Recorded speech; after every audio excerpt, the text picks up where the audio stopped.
Iyi ntambara yegereje niyo nsanganyamatsiko y'iki cyumweru. Icyo kwibukwa kiboneka mu butumwa bwiza nk'uko bwanditswe na Yohana, igice cya 17 umurongo wa 17. Ubereshe ukuri, ijambo ryawe ni ryo kuri. Kuri uyu wa gatatu dufite ingingo ivuga ngo gusobanukirwa ibiranga inyamaswa, umugabane wa mbere. Gusobanukirwa ibiranga inyamaswa, umugabane wa mbere. Mbere yuko tujya mbere muri iki cyigisho, dusenga Imana. Turagushimiye, turaguhimbaje, uhabwe icyubahiro. Tugushimiye ko wabanye natwe kuri uyu munsi, tukaba tugihumeka umwuka w'abazima, icyubahiro kibi cyawe. Tujye kwigira hamwe rero aya magambo avuga ngo gusobanukirwa ibiranga inyamaswa, umugabane wa mbere. Reka turarike umwuka wawe kugira ngo abane natwe, kugira ngo tubashe gusobanukirwa n'icyigisho cy'uyu munsi. Ibintu byo tugusabiye ubuntu mu izina rya Yesu Kristo umwami wacu, amen. Iyo dusomye mu gitabo cy'ibyahishuwe igice cya 13, tuhabona iby'inyamaswa ebyiri. Ariko kuri uyu munsi tugiye gusoma ibyahishuwe igice cya 13, dusome umurongo wa mbere ndetse n'uwa kabiri, maze dusobanukirwe n'aya magambo. Icyo tukwiye kumenya naho izo nyamaswa zituruka, kandi ninde uziha ububasha. Umutwe w'amagambo uravuga ngo haduka inyamaswa ivuye mu nyanja. Gihagarara ku musenyi wo ku nyanja, ngiye kubona mbona inyamaswa iva mu nyanja ifite amahembe cumi n'imitwe 7. Ku mitwe yayo hari ibisingo 10, no ku mitwe yayo hariho amazina yo gutuka Imana. Iyo nyamaswa nabonye yasaga n'ingwe, amajanja yayo yasaga n'aya aruko, akanwa kayo kasaga n'ak'intare. Cya kiyoka kiyiha imbaraga zacyo n'intebe yacyo y'ubwami n'ubutware bukomeye. Mu byigisho byatambutse twasobanukiye ko iyi nyamaswa yaturutse mu nyanja isobanuye ubutegetsi bw'i Roma buhagarariwe n'ubupapa. Kandi ikiyoka nicyo giha iyi nyamaswa ububasha, kiha imbaraga zacyo. Kandi ikiyoka niyo Satani. Igitabo cy'ibyahishuwe kigaragaza ko ikiyoka ari Satani. Ibyahishuwe 12 3 kugeza kuri 5 havuga ko ikiyoka cyagerageje kurimbura umwana w'umuhungu akimara kuvuka, ariwe waje gusahurwa akajyanwa ku Mana no ku ntebe yayo. Uwo ni umwanzi wakoreraga muri Roma ya gipagani, wagerageje kurimbura Kristo. Iyo dusomye muri Matayo igice cya 2 umurongo wa 16 kugeza wa 18, tubona igitekerezo cya Herode. Uburyo Herode yatanze itegeko ryo kujya kwica abantu bamaze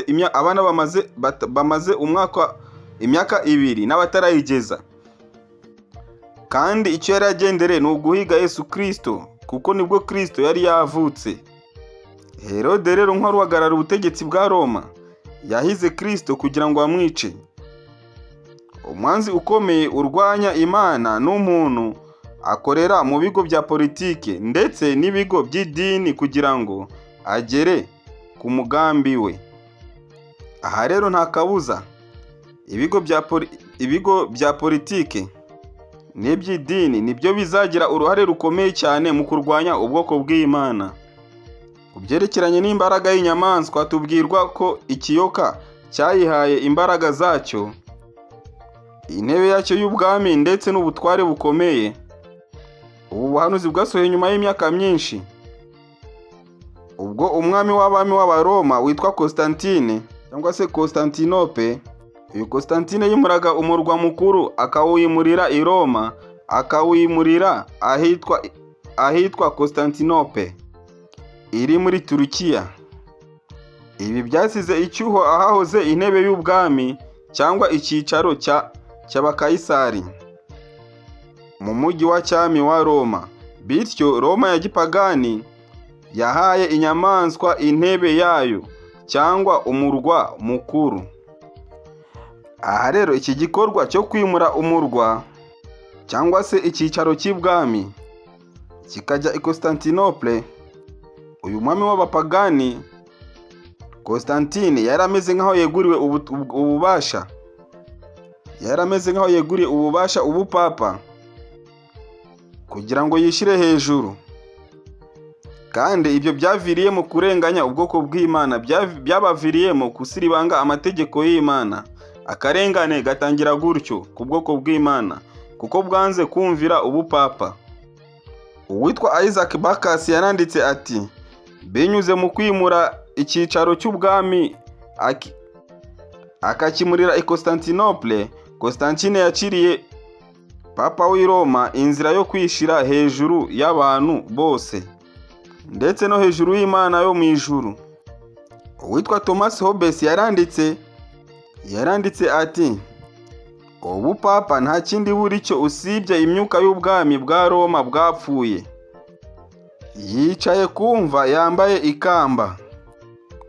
Ubusesenguzi bwitondewe bugaragaza ko inyamaswa yavuye mu nyanja ivugwa mu Byahishuwe 13 ari imbaraga z'idini ry'ubuhakanyi zikomoka muri Roma kandi zigahinduka imikorere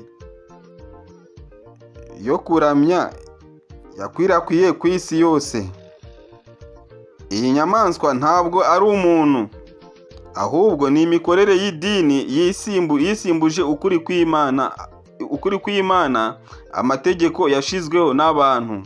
Nshuti bakundwa, iyi ni imikorere ikomeye cyane, ni imikorere itangaje, imikorere isimbuza ukuri kw'Imana, amategeko y'Imana agasimburwa.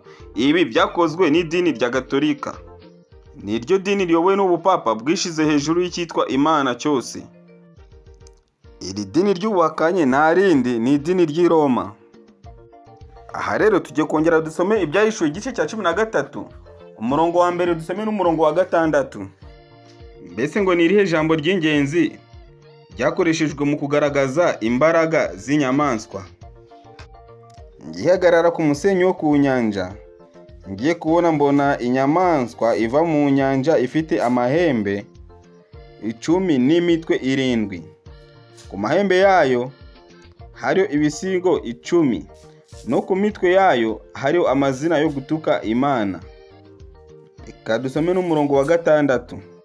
Ibumburira akanwa kayo gutuka Imana ndetse no gutuka izina ryayo ni hema ryayo n'ababa mu ijuru. Bene data, amagambo akomeye aranga ni ijambo gutuka Imana. Iyi nyamaswa ifite amazina yo gutuka Imana kandi ibumburira akanwa kayo gutuka Imana. Bakundwa, Bibiliya rero isobanura ijambo kwigereranya rivugwa muri Yohana igice cya 10 umurongo wa 33 na Luka 5 umurongo wa 21 ikoresheje ingero ebyiri. Ingero ya mbere ni umuntu wigaragaza cyangwa uvuga ko ari Imana. Ya kabiri ni umuntu uvuga ko afite ububasha bwo kubabarira ibyaha. Ibyo birego baregaga Yesu rero byari ibinyoma, kuko Yesu mu by'ukuri ni Imana kandi afite ububasha bwo kubabarira ibyaha. Ubupapa rero bw'i Roma bufite inyigisho ebyiri Bibiliya yita kwigereranya. Kuvuga ko abapadiri bafite ububasha bwo kubabarira ibyaha kandi ko papa afite ububasha nk'ubw'Imana ku isi. Bene data, aha rero ubu ni ubutware bw'Imana ubupapa bwihaye. Uko niko gutuka Imana Bibiliya ivuga. Nshuti bakundwa, mu biranga inyamaswa rero harimo kwigereranya n'Imana, ndetse akaba ariko Bibiliya isobanura ko ariko gutuka Imana.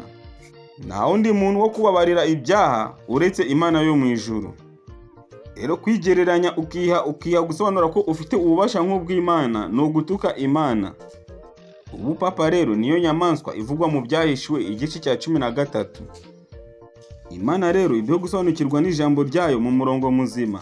Reka dusenge Imana. Turagushimye, turaguhimbaje wabw'icyubahiro. Tugushimiye ko uri umwami wacu kugeza muri aka kanya. Tugushimiye ko ukomeje kudusobanurira n'ibyo tutari dusobanukiwe. Kuri uyu munsi rero turagusabye kugira ngo umwuka wawe akomeze abane natwe, atuyobore muri byose, kandi ibi byigisho turi kwiga bikomeze kutugirira akamaro. Ibyo nibyo tugusabiye ubuntu n'abakwizeye mu izina rya Yesu Kristo umwami wacu. Amen.